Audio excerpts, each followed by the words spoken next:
پرون د هلمند ولایت ته خبریالانو ټولنې مشر وحید الله وحدت چې په سیویلیزون کې د تیر 2023 میلادي کال د غوره خبریال جایزه ترلاسه کړې وه د سکون راډیو په انګړ کې د شانداره مراسمو په ترڅ کې وستایل سو. په دې سنغونډه کې د هلمند والي ویاند وویل هلمند کې رسنۍ او خبریالان د اسلامي امارت د پالیسیو او اصولو په چوکاټ کې خپل فعالیت کوي. نوموړي د سکون رسنیز ګروپ څخه مننه وکړل چې په هره برخه کې خپلو هیوادوالو او هلمندوالو چوپړ کوي او د رسنیز رسالت ترڅنګ یې د خبریالانو او رسنیو ترمنځ ښه همغږي رامنځته کړې ده. نوموړي د اطلاعاتو ته د لاسرسي او رسنیو سره د بشپړې همکارۍ په برخه کې د هر ډول همکارۍ ژمنه وکړه.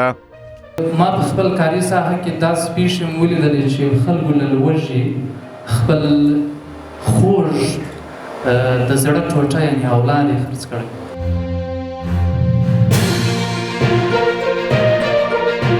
هیواد کې د برېښنا په برخه کې د 14 پروژو چارې پیل شوې دي. اقتصادي معاونیت وايي سرپرست حکومت په روان 1402 کال کې د برېښنا په سکتور کې 14 بېلابېلې پروژې پیل کړي چې یو شمېر یې بشپړې او ځینې به ډېر ژر پیل شي. د کرنې او اوبو لګولو مالدارۍ وزارت له لوري په هیواد کې د نیالګیو ایښودلو ملي کمپاین نن د سرپرست حکومت د یو شمېر لوړپوړو چارواکو په شتون کې پیل سو.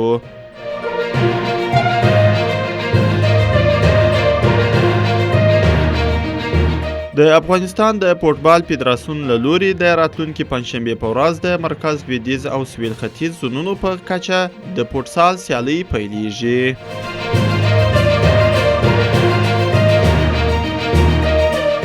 د اوکراین استخبارات وايي په توره بحیره کې د روسیې یوه پوځي بیړۍ د سمندري ډرونونو په برید کې ویجاړه کړې ده. د سرګي کوتوف په نوم دا بیړۍ چې په 2021 میلادي کال کې په فعالیت پیل کړی ظاهراً د سې شنبې په ورځ سهار وختي په نښه شوې ده.